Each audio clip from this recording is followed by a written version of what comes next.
This is the Brilliantly Branded podcast, a safe place to have a voice and talk about branding and all the reasons that bring a brand to be brilliantly branded. I am your host, Maria Lucia Romero, a woman empowering other women, and I am welcoming you to this journey of learning and inspiration to build awareness around the world of business and the world of brands. This is the Brilliantly Branded podcast.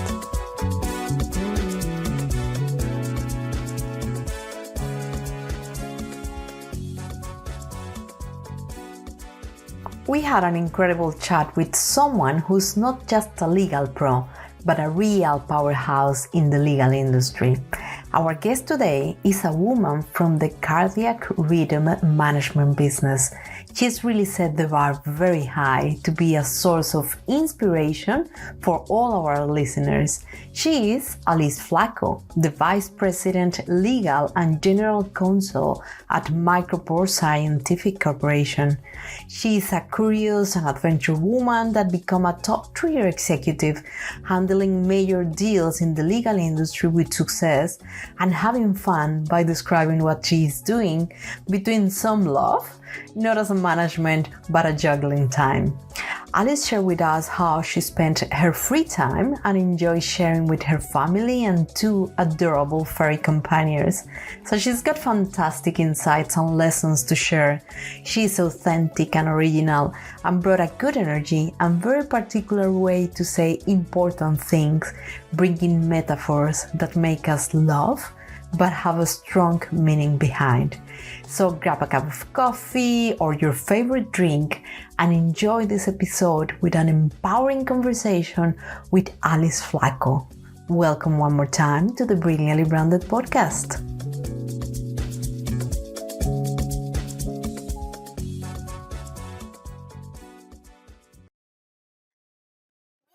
to the Brilliantly Branded podcast. Today, we have a truly inspiring guest with us. She's Alice Flacco. She is the Vice President of Legal and General Counsel at MicroPort. MicroPort is a multinational medical technology company. So I'm so glad, Alice, to having you here today. And I just wanted to welcoming you to the Brilliantly Branded podcast. And the first thing is I'm going to ask you to introduce yourself and to our audiences and share a little bit about your background and your current role at MicroPort, please. Thank you, Maria, for having me. Thank you for such sweet introduction. So, as you said, I'm Alice. I'm a proud Italian and the Vice President of Legal at this very promising multinational that is active in the healthcare industry, and also General Counsel. And as Italian, I would like to bring a touch of la dolce vita to the cut and dry world of corporate law. Well, I love that one. Wow. You have been doing an amazing journey, becoming this successful executive that you are nowadays in this legal industry. For me, this is truly remarkable. And that's the reason why I invite you to be my guest today. Thank you so much. Very, very touching. Thank you. I would like you to ask if you can share with our listeners the story of how you got to where you are today and highlighting those challenges that you have been faced and overcome along the way, please.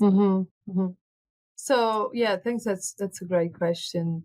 My journey, like I think many women my age today, it's been one of contrast. It's like think of it as a Vivaldi concerto. I started with very old jobs at 14 years old to make ends meet, and now I serve as general counsel, swapping small town dreams for boardrooms. So it's not a rag to riches story. It's a story of turning constraints into freedom. But the hustle, that's an old friend. That's an old friend. So when I was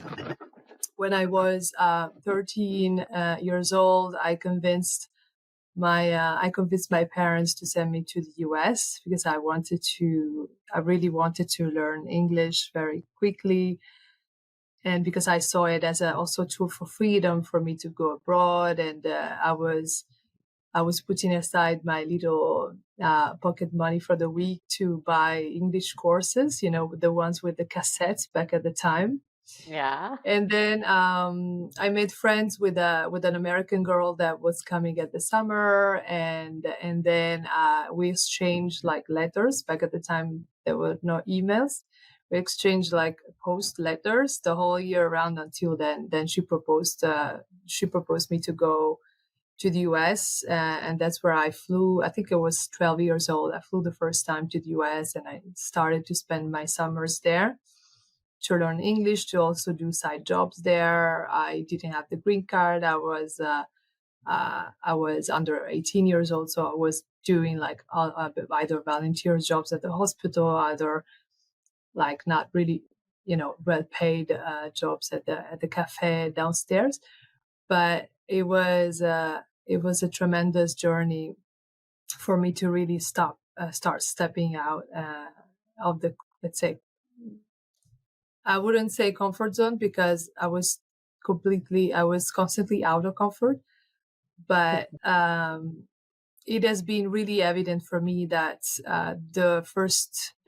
the main value of mine was to spread my wings and freedom. And this is also why I choose law, because I've always been seeing law as a tool for expressing that freedom, and therefore I wanted to know my rights, my obligations, and also empowers others to be free as well, to be knowledgeable about what they could do, what they couldn't do, and inspires others to do the same. And also, I really don't like abuses of power.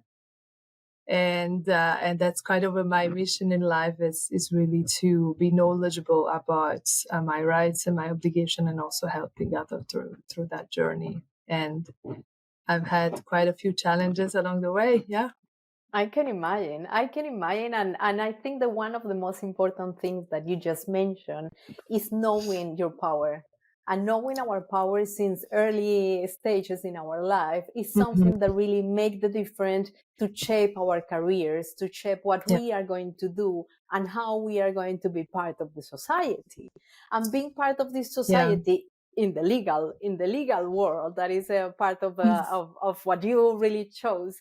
Actually, that have been a male-dominated field, as we all well know. So what valuable lessons have you learned along this way, and what advice would you give to aspiring women looking to break through not just in the legal industry, but in general? Yeah, it's such an important question, because it's still so present. And as a young woman in law, what I've been learning to do is to blend in without losing myself. That's the most important challenge, because then, when you get into that world, you need to either get into a way or another. And the most important thing is to have done that work at early age, really knowing yourself, also meeting mentors and friends that can teach you important values, and also doing that self-education that brings you to that self-awareness, or to that emotional intelligence that is so important regarding humility and self-awareness. So that's really been, and it still is, the most important challenge that I thrive to pursue, is really to blend it without losing my value and without losing what I am, and instill inspiring credibility, inspiring confidence, and showing that confidence without compromising your own values. That's for sure easier said than done, but it's still an important principle. And to all the inspiring woman lawyers out there, I will say, remember, law is more than rules. It's your passport to freedom. Wow, I love that. Can you So elaborate more a little bit more about that? yeah, Because I really love that phrase. Can you repeat it, Alice, please? yes. So I will say, if I had a daughter, I will say, remember, that wants to do law. Of course, it's just under no obligation, quite the contrary. Freedom is the word here. Freedom. Yeah, and law is more than law is really more than rule. Is your passport to the freedom. Wow. So learn it, live it, and empower others through it. Yeah, correct. That's really Keep, the keeping essence.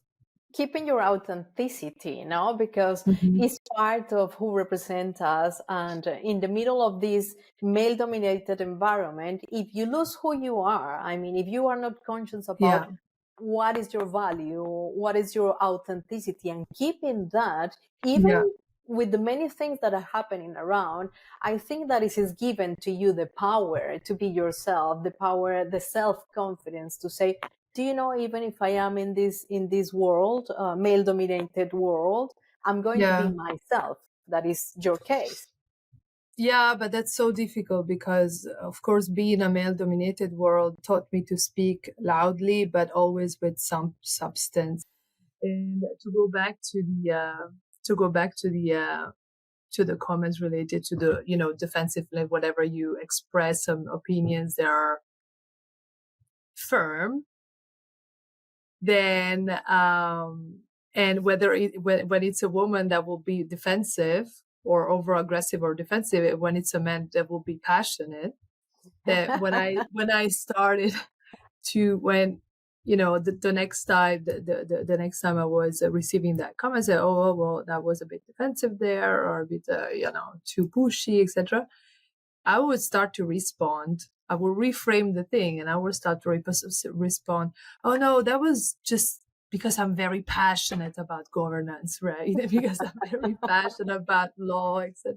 Yeah. And there was just just end up with a laugh, and then as things were unfolding, I was also educating them to the fact that I was just expecting the same treatment as men. And Yeah. I'm also being fortunate in my, well, in the current position. I've also been fortunate to say that the I never felt less competent because I'm a woman. I will say that in such a company like the one I'm serving now, it's a kind of a startup company. All that matters is what you do, the job that you do, that you do it right.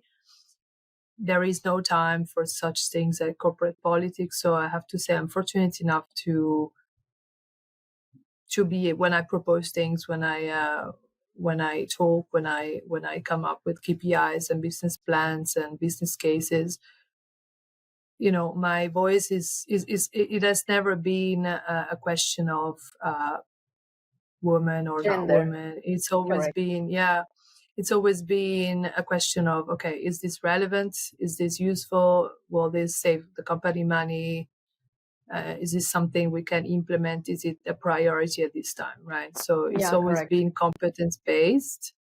Yeah, I've never excellent. felt that. I've felt it in previous positions though, but I also feel it like in a bit of some business associations, etc. But I think Yeah, that if you just focus on being competent, doing your job right, and approaching the world with your authentic self, with correct. humility, credibility, and then just serious that you're really doing your job in a passionate way, you inevitably you will end up by being trusted, right? By being Correct. uh, Trust. Trust is, yeah, is part of by the being things. valued. Yeah, but inevitably, of course, you have this, like I was saying, we all been through this questionings about, okay, am I showing too much of a male energy, or am I showing too short of a female energy? Should I just, use that in my favor, etc.?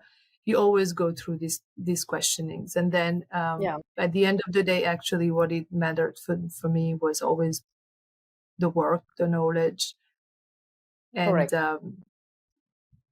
I think that what counts. we all have these both energies. It's like a male and female energy that we are using based on the situation that we are living.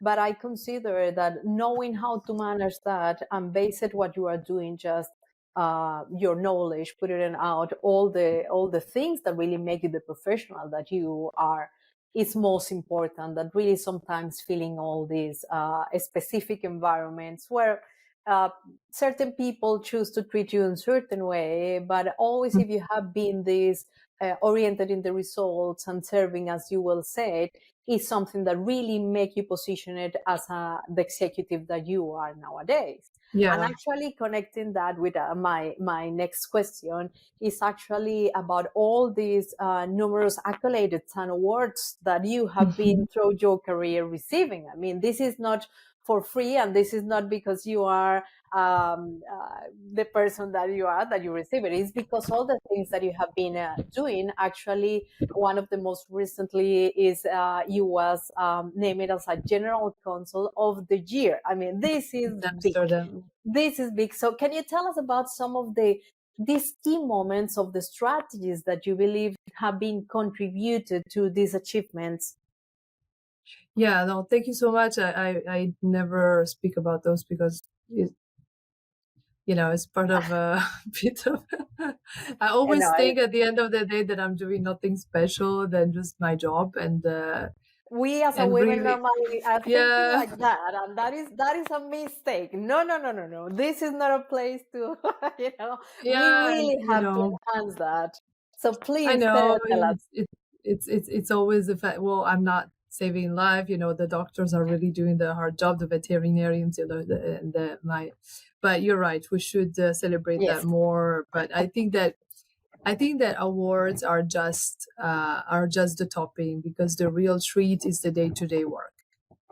That's my proudest moments aren't just about like winning cases, but also empowering my teams to succeed.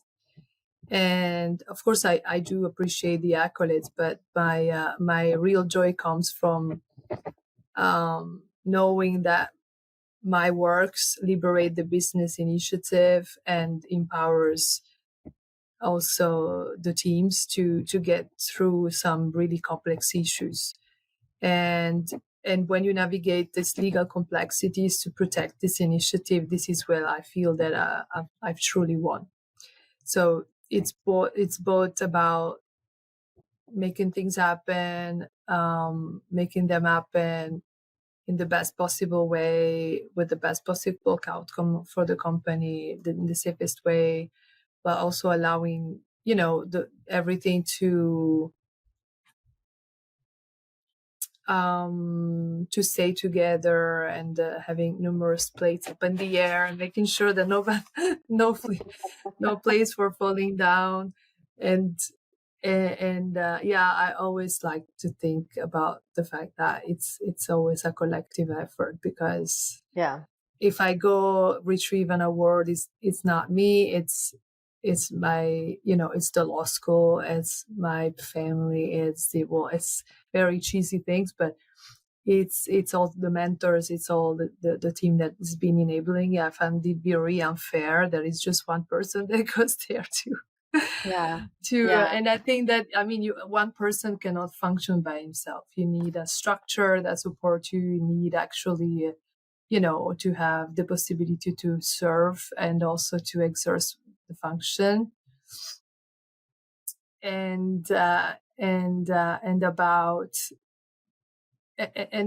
the most important, you were asking the most important, the key moments that allowed me to get there.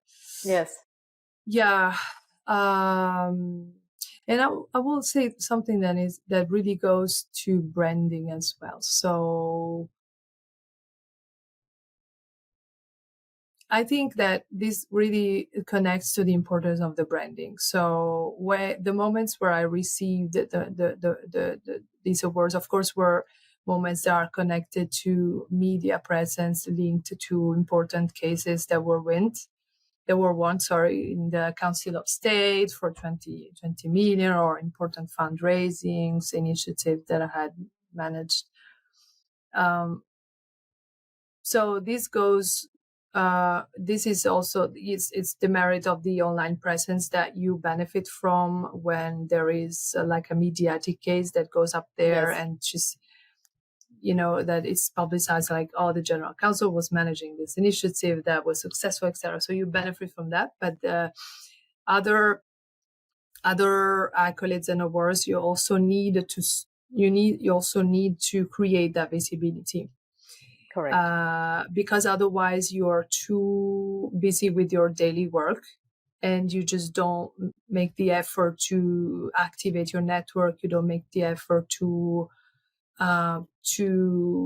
liberate some time to just think about your own visibility, because you're too busy with your own cases. So I will say there is a compromise to strike. So you, for example, in the past year, yes, I was nominated for the General Counsel Award, and I recently learned that I was awarded with that award. Let's say, so that I need to book myself a ticket to Amsterdam to go retrieve it.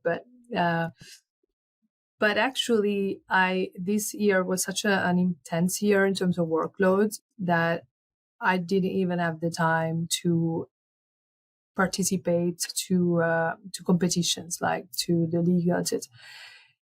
So because you don't participate, that it's less, of course, because you're not putting the time there to just present your file, etc., present your cases, you have less chances to be awarded because you're not doing the marketing exercise, right?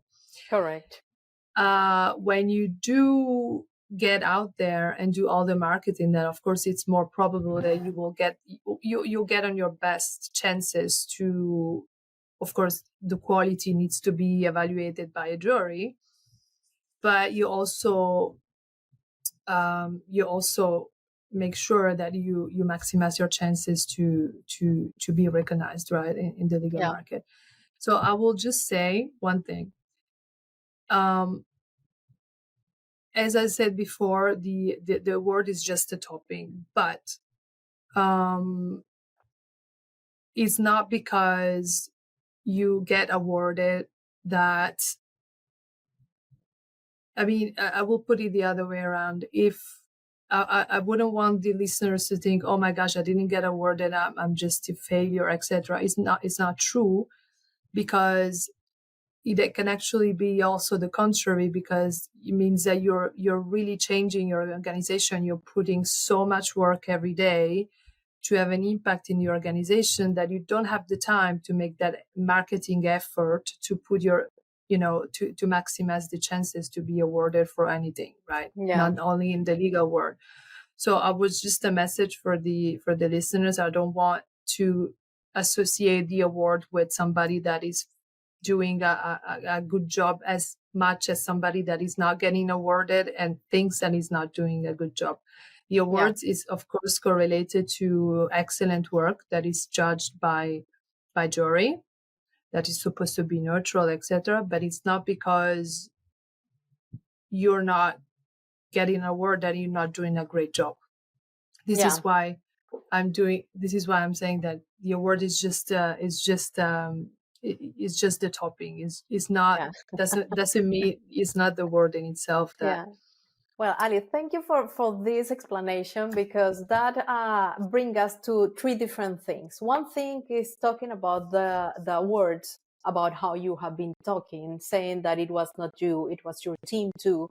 There is something very humble from your side, and I want to be grateful with you because of that. I mean, recognizing this on someone that have the success that you have had until now is something very big. And from the other two topics that I want to talk about is you mentioned your personal brand and all the marketing and branding actions that you have been building online that have been actually putting you on. And from that, I wanted to build another questions. Yeah. And the other one is the mentors. So let's dive deeper in your personal brand. That is one of the questions that I wanted to jump right now.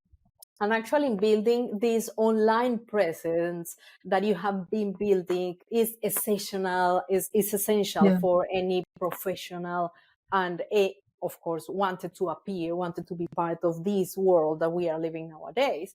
So actually you said, well, I am not spending many time doing the marketing or doing the branding, but actually you have been building a personal brand online, and how you have been building that up with the years. I think that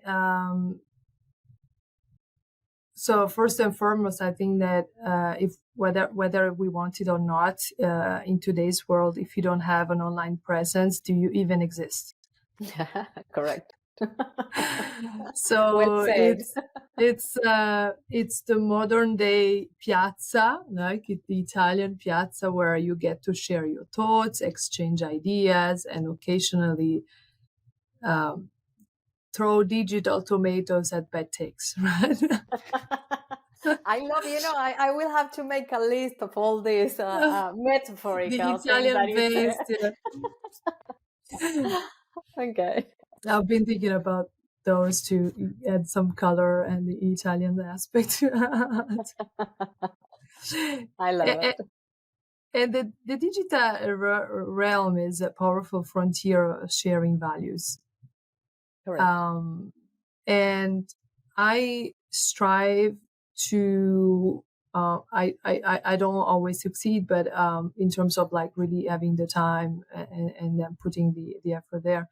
But I strive to make mine a platform that educates and most importantly, show that a young female in a male-dominated world can have a valuable and competent voice. And let's say, so social media is like, if we want to think about a very notable parallel that I like very much, is like an art gallery. And what you display should represent your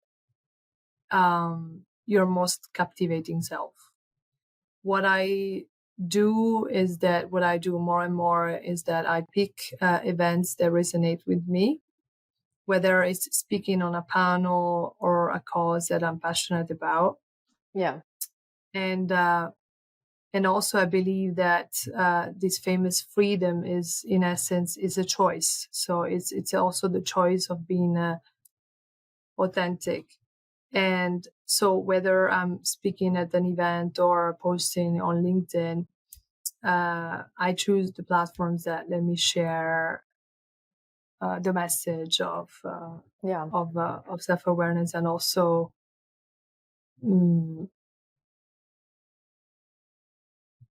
it's also important to really take that time to stay, of course, up to date, and also to strike that balance between putting out there a message that is helpful for the audience, but also taking the opportunity to show what you care about and what you believe in, and also adding some value to the market out there, especially now with the artificial intelligence that it's doing a great job in so many ways. Yeah, now artificial intelligence mixing with the legal and all the things. This is another episode that we need to do one day.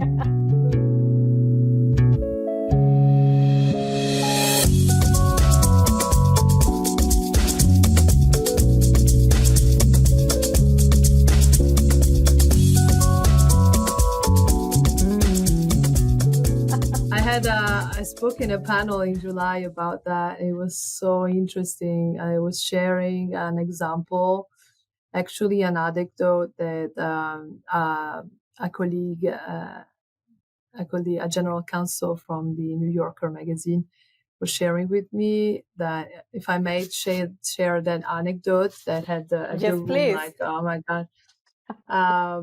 So a colleague of mine was, I'm not sure it was a colleague or like somebody in the legal world, was having a conversation with ChatGPT one day.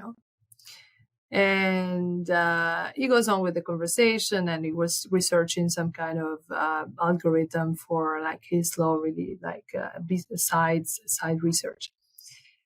And at a certain point, he gets a question from ChatGPT. So I don't know whether this is really true or not, but the source is reliable, but I don't know whether it's like the 100% is true, but it's pretty scary. So it gets the question from ChatGPT at the end, and he said, "Look, would you mind saving this conversation?" And my colleague was like, why should I save the conversation? And he said, well, because I just enjoyed the conversation. Well, can you just save it? And he comes up with an explanation that persuades him to save the conversation. So it saves the conversation and then goes into the parameters of ChatGPT. And actually, ChatGPT is parametered to not to do several things, among which save conversation. Okay. Okay. Yeah. So that means that the machine was successfully manipulating a human being to do something that it was parameter not to do specifically. Yeah, correct. Yeah. Yeah. So he was he got manipulated by the artificial intelligence to do something that it's the a artificial reality. intelligence were not parameter to do. It's scary. It's a reality. It's scary. Yeah. It's a reality. And actually, many people, I'm coming back a little bit to the mentorship and the coaching, for example, that I know that really people can use that ChatGPT as a mentor, asking all those questions, what should I do? But actually, it was another of my questions to you. And actually, if you can share with us, if you have had mentors or coaches that have been significantly influenced your journey, how has mentorship and coaching really shaped your career and decision-making processes? Yes. I will give you another parallel. So I think the mentorship is the espresso shot in the latte of your career. Okay. And, I promise I will take out all those phrases and I will put it out in the Instagram account. Promise you that I'm going to do that. This is amazing. I love quotes from the interview. Yeah, exactly. You can have a well blended drink if you don't have mentors or coaches. I'm sorry. I mean, a mentor can also be Steve Jobs through his biography, right? It doesn't have to be a live living person. It doesn't have to be a friend. So I think that this is not only important. I think this is essential also to do that job, to search for mentors and for coaches, and also to give back. And I was following a coaching session like really long time ago, 7 years ago, and there was this American coach, pretty known, saying that, look, I receive I don't know how many emails per week from people that search to approach me, and then in exchange of a lunch offered, like, oh, can we have a talk, etc. I'm just invited. Can I invite you for lunch? Can I invite you for lunch? Etc. And they don't understand that what I need is not the money to pay myself a lunch. What I need and what I miss every day is the time. Correct. Is the time. So, and you need to also show me that you also bring me value, or if you, of course, if you don't have the experience to bring me value, then bring me something, which is lightheartedness, even for 5 minutes. Correct. Which is another perspective, which is interesting questions that I can grow from, right? People need to understand that if you're looking for that free mentorship, I'm not talking about paying coaches, but also you just need to do the job. You need to do the research to approach that person that you will love to be mentored from with some kind of added value, whatever you could bring. If you're a teenager, you can bring the projects you're working on, or some, 5 minutes of our lightheartedness, but just they don't need your money to go to lunch, right? This is something Correct. That that it's that is often a mistake, that he was sharing that he was receiving this a lot, and I think that is totally right. And I've been fortunate enough to have some amazing mentors who have been both a sounding board and a reality check for me. Mm-hmm. And when I talk about past, I should talk about this with the present tense. And in law, as in life, there is not such thing as a self-made person, Correct. I think. And I've had mentors who taught me the law, teachers, and life mentors who taught me its value and my value as well. So both have shown me how knowledge can be a great liberator. And I'm very lucky to have been able to do that. And I think that we all need mentors and coaches, and we also need the humility to recognize that we need mentors and coaches. Yeah, we need it. I agree with you 100%. And actually, part of all this research that I am doing about my guest, I saw that you also was a marathon runner and a volunteer coach. So this is something, is true. We need to recognize that we need a coach and mentors. And how do you balance all these personal interests and professional commitments about that, related with that? I mean, how have these activities influenced your career? Oh, I don't balance. I juggle. Well, that is true. You mentioned that before.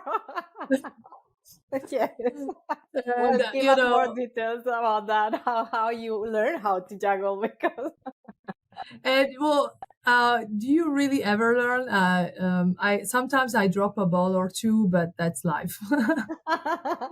Yeah. So, and I think that having a side interest is, of course, it's vital. And in my case, photography, and most recently, I've decided to restart painting. No. Not only helps me focus literally and metaphorically, but and plus, nothing screams stress relief that like running a marathon or listening to music. And I think the passions aren't just a hobby. There are different lenses to view liberation and freedom, and this passion not only fuel my career, but also remind me who I am.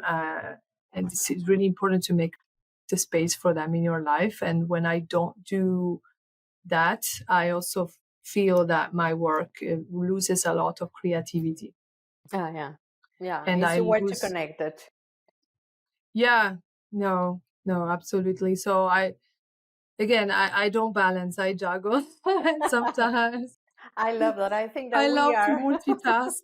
I do multitask, and I have to say, I shouldn't say this, but I do a lot of things when I'm in my car. I send emails, I book things, and I No buy way. stuff. Not always when I'm driving, right? Not. I didn't say that I'm driving when I'm in my car. Okay, good. When Thank I'm you. stopping. Yeah. Okay. No. When I, I really like to multitask. I really learned this from my mom, and my mom is the velociraptor of the family. She could. Jesus, I can imagine you. I mean, if you are who you are, I can imagine your Amazing. mom. My goodness.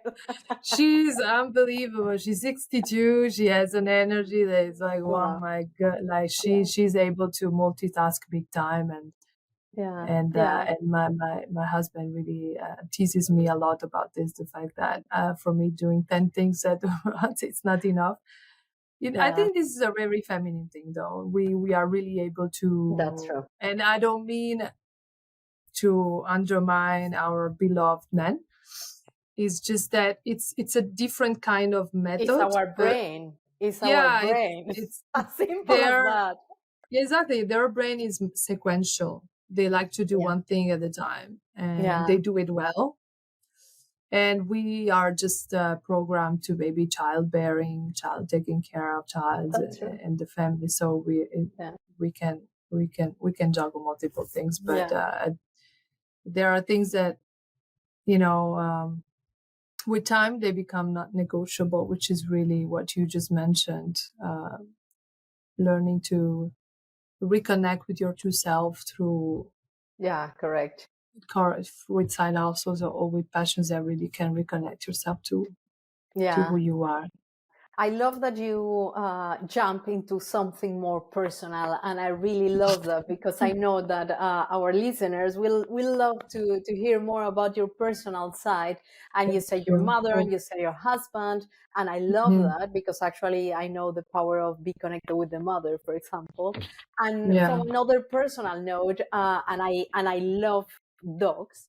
I know that you have Oh, two beautiful Labradors, and I will love you to share with us how these beautiful furry companions play a role in mhm. your life and how they contribute in certain way to your work-life balance. Because as you Yeah. were saying, you were juggling having the two dogs, having all those hobbies that you have, having I mean, there's many things that we are ending up doing. I mean, and still we are saying, no, well, we are not that powerful woman. So We don't please. do, yeah, exactly. Oh no, for sure. Like my labs are my daily dose or sanity and chaos rolled into one. Love it. I love it. They, they teach me. They teach me the simple lesson that unconditional love or loyalty, of course, and they also remind me that amidst contracts and clauses, the simple joys of life should never be contractually obligated. Wow. Hmm. And this And is saying by someone that is working in the legal world. yeah, exactly. So say that it's even more valuable. Yeah. And they also remind me that even in the busiest days, there's always time for a belly rub and a moment to play. Oh yeah. Also because I mean they really don't give me choice. They give me no other choice. It's just that Yeah. becomes so intrusive that you just don't have the choice. You just have to disconnect, and it's been really a revolution for me back 2 years ago when I adopted my first, which is now 42 kilos of It's big. so beautiful, in fact. It's yeah. And before adopting him, I was like really working 24/7 with all that it takes, with the feeling of losing yourself, Yeah. and when one of my best uh, coach that you know very well asked me Yes. once, "What are you doing to take care of yourself?" I was not able to respond. Yeah. And now I'm able to respond, because what I do to take care of myself is then I just go out with them in the nature, and that's the best meditation that I could wish for, really. Yeah. I love Uh, it. they they really bring you a lot of chaos at the beginning, but because they really break. I mean, I say they because I'm fortunate enough to have two now. Um, Not just one, two. two, yeah, maybe three. We don't. Oh my No, goodness. they really break something that, I mean, you just don't have the choice. You need to give them the care, and actually you give yourself the care too, because then you really find the benefits of having your life completely disrupted, but in the right sense. In the So I good way. will encourage everyone to get a dog. Don't say And that so under, loud, because I want that. I was racing with the dogs all the time. It was a moment that I had like a four yeah, dogs in my parents' house and all the things. But wow. now, living here is quite like a maybe no. Yeah, but maybe you can get a smaller one. You don't have to get. Well, it depends. It depends. But I think it's not a topic to discuss right now. It's Otherwise, still a I'm going conflictual topic. exactly. I But think well, we will, guys, will get there. yeah, for sure, for sure. And Alice, well, I just wanted to really start to wrap up this amazing conversation because I know that you are a busy person. And actually, my last question will be just to wrap up.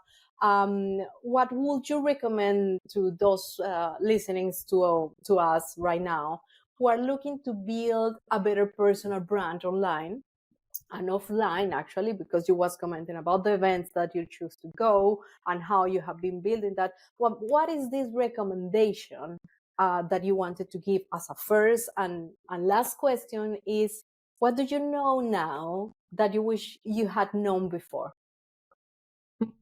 Oh God, that's a very that's a very difficult question. Wow. I will say. So the first question is about the wrap up, right? So Recommendation to our listeners. recommendations, especially for women. So I will say it's a wish rather than a recommendation. I'd say let's move from being seen as from being seen as threats to being seen as theaters. A couple of letters more. Actually, no, it's one letter more. So places where ideas, dialogue, and empowerment can be staged and celebrated. I love that. And also, as women, we don't just pull each other up; we propel each other forward. I love that when too. it's well done. I will have to post like a 10 posts already with all your phrases and all the things. You're too kind. I love it. I love it. Thank you for sharing that with us. It's amazing, and I'm completely agree with you. And also, I think that empowerment is really contagious. We need more of that, and so I will say let's infect each other with it more, and by teaching and sharing, as you're doing as well. You're doing something so important to share these messages, and also to give the opportunity to women like me to do so. And I think that doing so, we can climb easier for the next woman who, like us, sees challenges not as ceilings, but as stepping stones to freedom. Yes, there is I have heard something that resounded with me. Yes, but it's true. It's what I say all the time is nothing more powerful than a woman empowering other women. Yes, and this is the purpose, and I have to say thank you for finding this as a place to do that, because actually, thank you for giving me the chance to do so. No, Alice, it's a pleasure for me, and really for me, you are a role model, and not just for me. You have been demonstrated who you are, and I will love you to really take that yours and empower yourself with all this power that you already have, and recognize that, because actually that is what is happening sometimes, that we are just saying because we wanted to be humble. No, we don't want it to be arrogant, like, well, look at all the awards that I got, and these are the things there is a book about that. There is a book about that. What is the name of that book? Can I say a bad word? Yes. It's called Fuck Being Humble.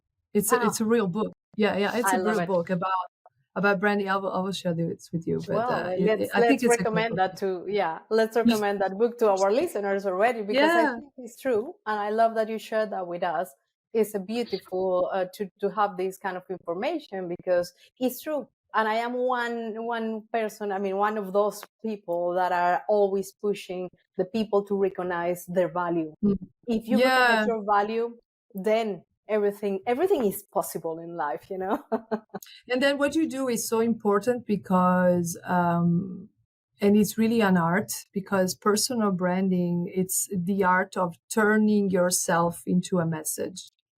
Correct. And isn't there a more difficult thing to do besides from of course parenting and having exactly. But it's so difficult, right? The art of turning yourself into a message. And if I had my advice, I wouldn't say my humble advice, because I just heard what you just said.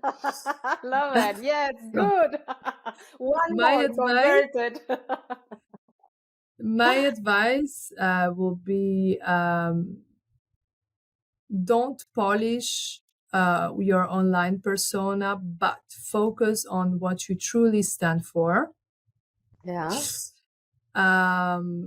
Because also personal branding, I think it's not about creating a facade. It's about magnifying who you truly are. So you have to do the work with yourself to really understand and recognize and also acknowledge what you truly stand for in personal life, in the professional life, in the market, what kind of business you carry, what kind of service to the business do you want to carry on. Of course, this also needs to stay flexible, but really focus on what you truly stand for. And I wish I knew early that freedom and self-confidence with humility, just the right dose, isn't just a concept, but it's a lifestyle. Yeah. And if you carry that lifestyle, I think that inevitably that will show throughout your posts and to what you show yourself up to the world. I think that inevitably we'll get there. I just wanted to add something, because what you say is have a lot of value.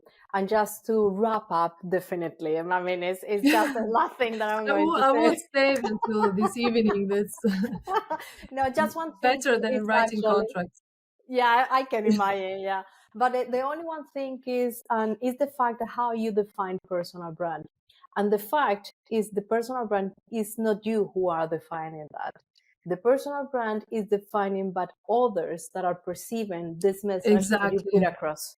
So at the end is how you really are managing that in order to deliver the right message that is really connected with who you are. So aligning the things is part of the things, of course, that I am doing with my clients, not only with the personal brands, but with the brands, doing the branding for the companies. And that is the things that probably have been more difficult for me to make my customers understand that. Because they say, no, but we are saying the right things. Well, hang on a minute. What are the people perceiving? What are your audiences perceiving outside? So just with this last comment, I just wanted to say, thank you, Alice. I really appreciate a lot your time, your energy, and all these beautiful things that you share with us, your personal side, your professional, and all these things. I'm so happy to have you here, and I know that our listeners will appreciate a lot. Yeah, thank you so much. Thank you, Marie, and thank you for Alice. what you're doing. It's a very important work.